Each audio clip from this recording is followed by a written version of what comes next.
বছর এই ফ্যাসিস্ট হাসিনার বিরুদ্ধে সংগ্রাম করে লড়াই করতে গিয়ে আমাদের বহু ভাইকে হারিয়েছে, আমাদের বহু ভাই শহীদ হয়েছে,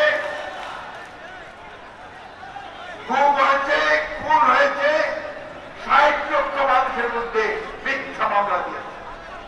আমাদের প্রান্তীয় নেত্রী, এই দেশের গণতন্ত্রের আপসীন নেত্রী, দেশনেত্রী বেগম খালেদা জিয়াকে অন্যায়ভাবে সাজা দিয়ে কারাগারে ৬ বছর অপেক্ষা করে রাখা হয়েছিল।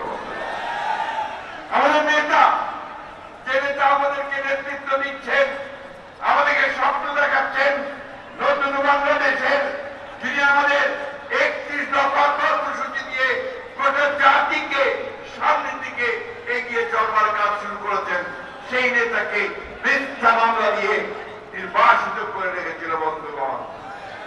বন্ধুগণ, আমাদের আনন্দের কথা হচ্ছে যে আমরা এত কিছুর পরেও দমে না গিয়ে আমাদের দেশনেত্রী খালেদা জিয়ার নেতৃত্বে এবং পরবর্তীকালে আমাদের নেতা জনাব তারেক রহমানের নেতৃত্বে আমরা আন্দোলন করেছি, আমরা কারাভোগ করেছি, নির্যাতিত নিপীড়িত হয়েছি, কখনো মাথা নত করিনি, আমরা লড়াই করেছি, সামনের দিকে গেছি।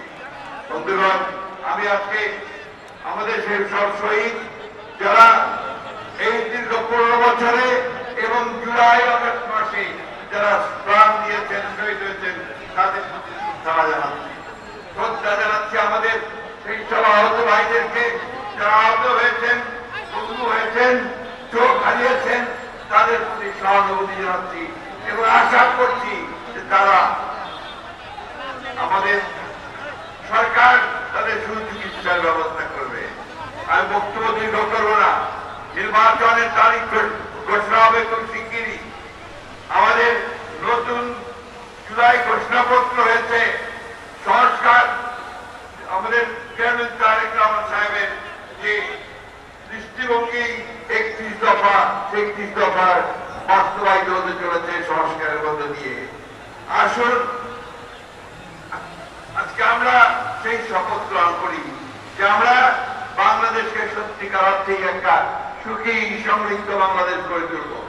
স্বাধীনতার ঘোষক শহীদ প্রেসিডেন্ট জিয়া রহমানের যে স্বপ্ন ছিল সমৃদ্ধ বাংলাদেশ, আমাদের দেশের বেগম খালেদা জিয়ার যে আপসীন নেতৃত্বের মধ্য দিয়ে যে গণতন্ত্রকে আমি রক্ষা করেছিলাম, আজকে আমাদের নেতা জনাব তারেক রহমানের নেতৃত্বে আমরা সেই গণতন্ত্রকে উদ্ধার করব, আমরা সমৃদ্ধ বাংলাদেশ নির্মাণ করব, সাম্য মানবিক মূল্যবোধ ও মর্যাদার একটি দেশ, একটা রাষ্ট্র আমরা তৈরি করবো, বিশ্বের দরবারে আমরা মাথা উঁচু করে দাঁড়াবো।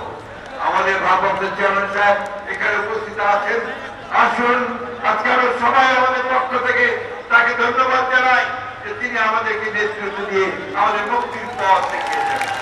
আমি ধন্যবাদ জানাবো দেশের সমস্ত মানুষকে, রাজনৈতিক দলগুলোকে, ছাত্রদেরকে, এবং এটা না বললেই নয়, আমি দেশপ্রেমিক সেনাবাহিনীকে আমি আন্তরিক ধন্যবাদ ও কৃতজ্ঞতা জানাতে চাই। তাদের সহযোগিতায় আমরা এই অর্জন, এই বিজয় অর্জন